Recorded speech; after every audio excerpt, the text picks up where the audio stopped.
हड्डियों सुनो, यहोवा का वचन सुनो, तुम जीवित हो जाओगी, तुम पे नसें आ जाएंगी, मांस आ जाएगा। किस तरीके से? अब इतनी बात में आजाद तो हो ही गई थी ना, दफन भी सब हो गए थे। जब यह हिजकिय्याह गया था तो जिस कब्रिस्तान पे खड़ा था वहां अब्राहम की भी कब्र थी, वहां सारे लोगों की कब्र थी, और वो उन कब्रों से प्रचार कर रहा था, ऐसू की हड्डियों तुम जीवित हो जाओगी। कब जीवित हो जाओगी? एक महाराजा आएगा और वो तुम्हें जीवित करेगा। मत्ती की पुस्तक 27 अध्याय 45 पद से 54 पद तक जल्दी से पढ़िए, तेजी से।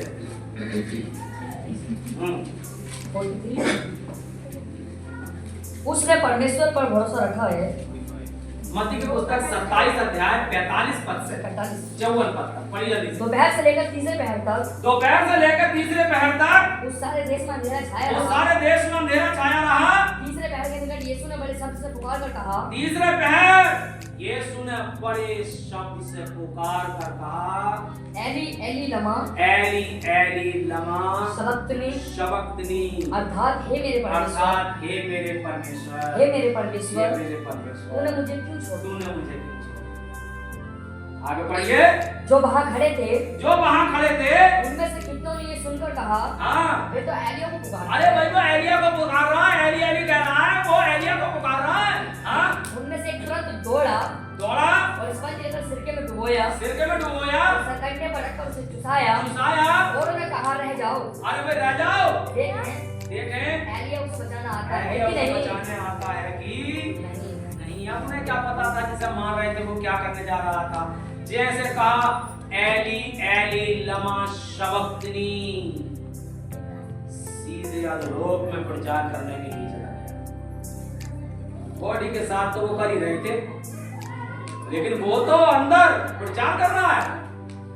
और जाके अब्राहम को जगाता है, अब्राहम उठो, इसाक उठो, यूसुफ अब उठ जाओ, जो तुमने वायदा करा था मैं आ गया हूं। पढ़िए। तब यीशु ने फिर बड़े शब्द से चिल्लाकर प्राण छोड़ दिए। अब यीशु ने बड़े शब्द से चिल्लाकर प्राण छोड़ दिए, और देखो मंदिर का पर्दा ऊपर और मंदिर का पर्दा फट गया, फटकर दो टुकड़े हो गया। दो टुकड़े हो गया, सबके लिए द्वार खुल गया। हाँ, धरती डोल गई, धरती डोल गई, चट्टानें तड़क गई, चट्टानें तड़क गई, और कब्रें खुल गई, और कब्रें खुल गई। सब भविष्यवाणी हुई और कब्रें खुल गई मेरे। और सोए हुए।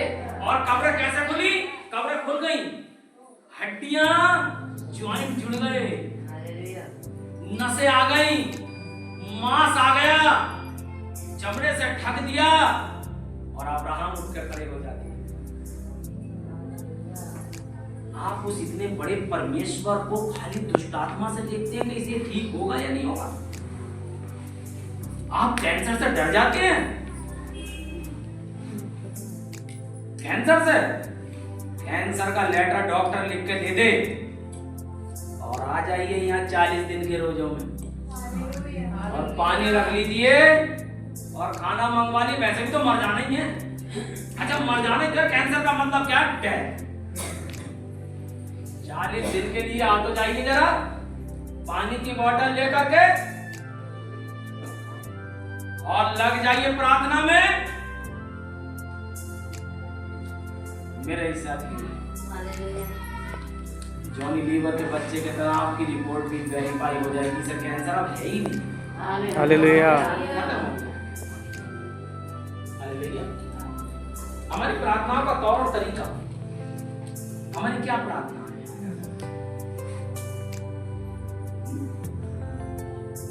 देखना हम क्या कर रहे हैं, हम कितने दीन बन चुके हैं, कितने नम्र बन चुके हैं। आज भी हमारे दिमाग में वही गंदगी है कि हमारा रिश्तेदार पादरी से ज्यादा है। वो घुटने छील लिया, छीलता रहे। कैसा कैंसर, कैसा ट्यूमर, क्या होता है ट्यूमर, क्या होता है कैंसर? यहां सूखी हड्डियां जीवित हो रही हैं।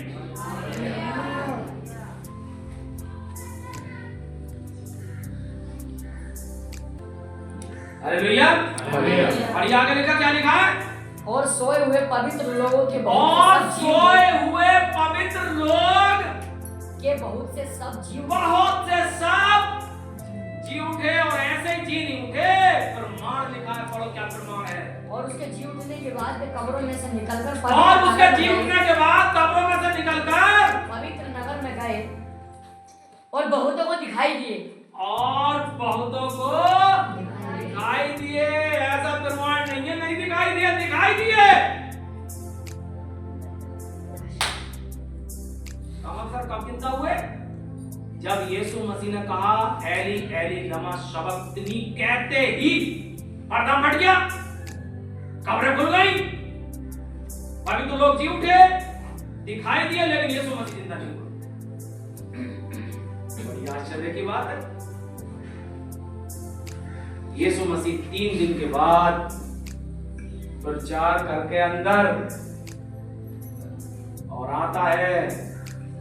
और मेरी माँ ने मुझे बताई, बड़ी अच्छी बात है, वो कह लगा जब वो यीशु मसीह जिया होगा तो उसका कफन बिखरा पड़ा होगा। सही बात है, बिखरा पड़ा होगा। तो उन्होंने मुझे बताया कि उसने कफन का उठा के और उस कफन की तह बनाई होगी। कौन से समय होगा कि एक मृत व्यक्ति अपने कफन की तह बना रहा है और तह बना के बड़ी संभाल कर रखा होगा। और तो वो तह नहीं बनाने चाहिए कपड़ों के। देखिए समझिए, अपने कफन की तह बना रहा है तो कफन की तह बना के उसने रखी होगी। और क्या हो जाता, पढ़िए ना, अब यहां से पढ़िए मत्ती की पुस्तक 28 अध्याय 1 पद से तेजी से पढ़ना शुरू कर दीजिए। सप्ताह के दिन के बाद सप्ताह के पहले दिन वो फटते ही मरियम मगदलीनी और दूसरी मरियम कब्र को देखने आई। वो फटते ही मगदलीनी मरियम देखने आई कब्र को। देखते हैं, लाओ और अगरबत्ती लगा देंगे जाकर के। हाँ, और एक बड़ा भूकंप हुआ, क्योंकि प्रभु का एक दूत स्वर्ग से उतरा, परमेश्वर का एक दूत स्वर्ग से उतरा और पास आकर उसने पत्थर को लुढ़का दिया, और पास आकर पत्थर को लुढ़का दिया और उस पर बैठ गया, उसका रूप बिजली का सा और उसका वस्त्र पाले के समान उज्ज्वल था। उसके भय से पहरुए कांप उठे, मृतक समान हो गए। और क्या? मृतक समान हो गए। तो दूत ने स्त्रियों से कहा, मत डरो। मैं जानता हूँ कि तुम यीशु को जो क्रूस पे चढ़ाया गया था उसे ढूंढने आई हो। वो यहाँ नहीं है। वचन के अनुसार, वो परमेश्वर के वचन के अनुसार जी उठा है। आओ, ऐसों की हड्डियों जीवित हो जाओ। आओ, ये स्थान देखो, वो स्थान देखो भैया, यहाँ प्रभु पड़ा था, यहाँ प्रभु पड़ा था भाई। और कफन भी देखो तय बना के रख के चला गया। वो तो जीवित है। और जब वो जीवित हो जाता है, अपने चेलों के ऊपर पिन्तेकुस्त के दिन पवित्र आत्मा को उतारता है। जो वो जिंदा कर रहा था, पतरस जो कान काट रहा था, मुर्दे जिंदा कर यूहन्ना 12 का उसमें क्या लिखा है, 14 का 12 में, यदि तुम मुझसे मेरे नाम से कुछ मांगोगे सब अवश्य करूंगा। वो जीवित हो गया और जीवित होने के बाद उसने एक आशा दी। और क्या आशा दी, मेरे साथ जल्दी से पढ़िए तेजी से। यूहन्ना 3 का 16 क्या कहता है? उसने लाजर को जीवित किया। क्योंकि परमेश्वर ने जगत से ऐसा प्रेम रखा, उसने अपने इकलौता पुत्र दे दिया, अपना इकलौता बेटा दे दिया, ताकि जो कोई उस पर विश्वास करे, उस पर विश्वास करे वो नष्ट ना हो, परंतु अनंत जीवन पाए, हमेशा का जीवन पाए। जब लाजर की कब्र पर यीशु मसीह जाता है, मार्था से क्या कहता है, 11 अध्याय और उसका 25 और 26 पद पढ़िए, क्या कहता है?